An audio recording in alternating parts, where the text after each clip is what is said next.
Assalamualaikum warahmatullahi wabarakatuh. Ya, dalam kesempatan hari ini saya akan melanjutkan yaitu materi tentang instrumen penunjuk arus arah. Nah, instrumen penunjuk arus arah. Nah, ini kita ketahui dulu bahwa instrumen penunjuk itu adalah alat ukur ya. Nah, jadi ini untuk penunjuk arus arah berarti nanti untuk mengukur yaitu arus arah.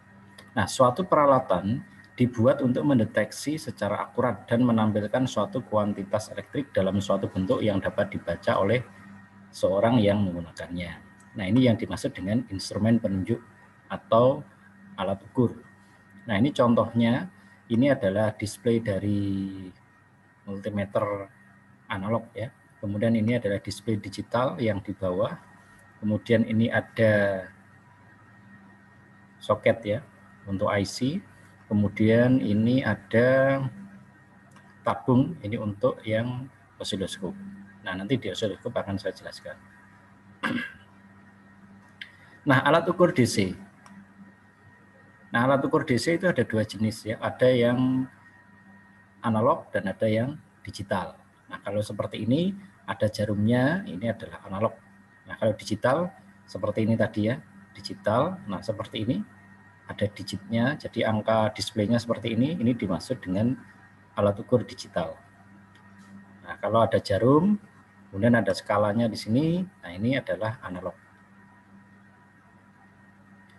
Nah, dua mekanisme gerakan dasar yang ada di alat ukur DC, nah ini ada dua ya, gerakan dasarnya yaitu D'Arson valve dan Taut bend. Nah, itu ini ya, D'Arson valve dan Taut bend. Keduanya merupakan galvanometer dengan prinsip PMCC, Permanent Magnetic Moving Coil. Prinsip dasarnya mirip dengan prinsip motor. Nah, kurang lebih seperti ini ya. Nah, ini prinsip dari alat ukur DC ya untuk multimeter. Jadi di dalamnya ini ada coil. Nah, kalau misalnya ada coil, kemudian dikasih arus, kemudian di sini ada magnet permanen ya. North ini berarti magnet kutub utara dan south ini magnet kutub selatan.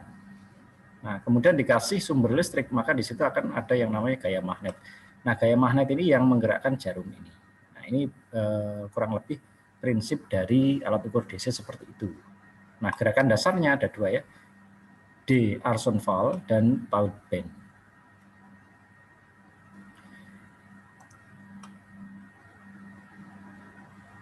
Nah, inti galvanometer tersebut ditahan dengan sebuah pegas sehingga jarum penunjuk akan menyimpang atau bergerak proporsional dengan intensitas arus yang mengalir. Jadi tadi di sini ya. Nah, ini galvanometer. Ini kumparan di sini, kemudian ada nah ini ditahan ya, di dalamnya ini ada yang namanya coil. Nah, ini coilnya ya. Nah, ini untuk menahan supaya ini tidak bergerak kemana-mana, ditahan. Kemudian ketika nanti ada arus, ada gaya magnet, baru dia digerakkan. Arus yang lebih besar melewati inti akan menghasilkan medan lawan yang lebih besar dan menghasilkan simpangan yang lebih besar pula, hingga mencapai arus maksimum kemampuan koil. Nah, jadi kalau misalnya arus yang melewati inti tadi, inti dari galvano yang ada kumparannya tadi, nah itu ketika arusnya besar, maka akan menghasilkan medan lawan yang lebih besar. Nah, maksudnya medan magnet ya. Nah, sehingga di situ akan menghasilkan simpangan yang lebih besar pula. Nah, ketika arus diputus, medan lawan pada koil hilang dan jarum penunjuk kembali ke posisi 0 karena pengaruh pegas. Ya, jadi di sini jarum penunjuk ini kalau pada dasarnya dia akan selalu ke sebelah kiri. Nah, kita goyangkan dan kita turunkan, misalnya kita bolak-balik galvano ini, maka jarumnya tidak akan ke kanan. Karena apa? Di sini ada koilnya ya. Ada kayak ya coil ya, kayak apa namanya spring. Nah, fungsinya adalah untuk menahan jarum ini itu tidak bergerak ke kanan. Nah, tetapi ketika diberi arus di sini ya, di inti ini diberi arus, di coil ini, maka akan ada gaya magnet yang dia akan mendorong jarum ini bergerak ke arah kanan, sehingga koil tadi tidak bisa menahan sehingga jarum ini akan bergerak ke kanan. Ketika jarum bergerak ke kanan, nah berarti di sini ada arus ya. Ketika arusnya dinolkan atau diputus, maka ini akan kembali ke nol di sebelah sini. Nah, akan kembali ke posisi nol di sebelah sini. Nah, dia kembali karena di sini ada koil ya. Ada koil atau ada springnya. Ya. Atau pair ya, supaya dia kembali ke posisi nol. Nah, kita lanjut. Arus maksimum yang dapat dilewatkan pada galvanometer jenis ini umumnya kurang dari 1 mA. Nah, arus ini sangat kecil sekali. Ya, karena arusnya di sini hanya 1 mA maksimum. 1 mA itu sekitar 0,001 ampere. Ya, jadi 1/1000 dari ampere. Nah, galvanometer jenis D'Arson valve merupakan instrumen penunjuk DC yang hanya dapat digunakan untuk mengukur arus DC atau arus AC yang disearahkan ke DC.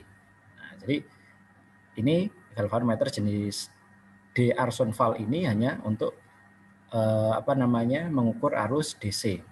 Kalau arus AC berarti nanti AC disearahkan dulu menjadi DC. Nah, nanti ini ada konsepnya pada voltmeter atau ya voltmeter AC ya, atau multimeter, atau biasanya untuk mengukur tegangan AC yang kita tahu tegangan dari PLN itu berapa, itu kan AC ya, kita gunakan multimeter. Nah, itu prinsipnya seperti ini, dari AC kemudian disearahkan ke DC. Ya, oke, kita lanjut. Nah, ini ya alat ukur DC kurang lebih ini yang analog. Jadi di sini ada pegas. Nah, ini tadi pegas yang saya bilang ada springnya, ada koilnya. Ini fungsinya adalah supaya jarum ini dia selalu di nol. Di nol itu sebelah kiri. Nah, jadi nanti ketika ada arus baru jarum ini bergerak ke kanan. Ya, ketika di sini dikasih arus di inti ini kan ada koil lilitan ya. Nah, ini dikasih arus maka akan muncul yang namanya gaya magnetik yang menggerakkan jarum ini ke arah kanan. Tetapi ketika arus diputus, maka ini tidak akan berdiam di sebelah kanan, tapi akan kembali ke nol karena ada pegas ini. Ya, kemudian di sini ada magnet permanen. Nah, ini ya seperti yang saya bilang tadi, ini yang sebelah kiri kutub selatan, S south ya. Ini bahasa Inggrisnya south, di north. Nah, ini kutub utara. Kemudian ini ada inti besi, kemudian ada pegas juga. Ini sama fungsinya untuk menolkan jarum penunjuk ini. Kemudian ada kumparan ini ya, ada lilitan. Nah, ini prinsipnya sama seperti motor ya. Jadi ketika dikasih arus, maka di sini akan muncul gaya magnetik. Nah, gaya magnetik fungsinya untuk mendorong jarum ini. Nah, ini adalah alat ukur DC kurang lebih seperti ini. Nah, prinsip kerja. Alat arus yang diukur dilewatkan langsung melalui kumparan. Arus yang melalui kumparan akan menghasilkan medan magnet. Nah, oke, saya tandai ya. Nah, jadi arus yang melewati kumparan akan menghasilkan medan magnet yang berlawanan dengan medan magnet permanen. Nah, sehingga di situ akan menghasilkan simpangan ya, atau gaya magnetik. Nah, ini kurang lebih seperti ini. Jadi ini misalnya arus ya. Jadi mengukur arus. Jadi ini ada sebuah arus, ini terminal koneksi. Misalnya ini adalah probe ya, probe merah, ini probe hitam dari eksternal sirkuit atau dari rangkaian luar. Kemudian kita ingin mengukur arusnya. Ini adalah amperemeter ya. Nah, arus lewat sini yang warna merah ini. Dia masuk ya, masuk kemudian dia ke lilitan. Nah, kemudian muncul ketika ada arus yang melewati sebuah lilitan atau kumparan, maka di situ akan muncul yang namanya medan magnet. Nah, medan magnet tentunya dia tidak searah dengan medan magnet dari magnet permanen ini. Nah, ini arahnya berlawanan sehingga muncul yang namanya simpangan. Simpangan terjadi akibat adanya gaya magnetik. Nah, awalnya dia di nol, nah sehingga ketika ada arus yang masuk maka dia terjadi simpangan. Nah, seperti ini. Semakin besar arusnya, maka simpangannya semakin besar, semakin ke kanan. Semakin besar arusnya, semakin ke kanan. Nah, itu prinsip dari alat ukur DC ya. Nah, ini untuk mengukur arus. Kemudian arus keluar ke sini ke probe yang warna hitam, kembali ke rangkaian. Nah, seperti yang sebelumnya sudah saya sampaikan bahwa dalam pengukuran arus DC, maka amperemeter disusun secara seri ya. Seri dengan rangkaian yang ada di maksudnya di dalam rangkaian yang kita ukur.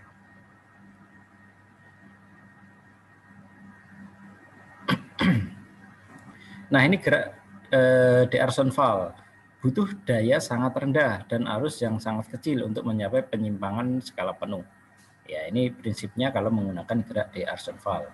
Kemudian kalau gerak taut band atau suspensi, putarannya rendah dan memiliki torsi yang kuat, memiliki ketelitian yang tinggi. Ini kalau gerak taut band. Nah, kalau yang saya jelaskan tadi adalah gerak D'Arsonval. Kemudian ada gerak elektrodinamometer. Nah, ini dapat digunakan dalam pengukuran arus sistem AC dan DC elektrodinamometer. Elektrodinamometer ya.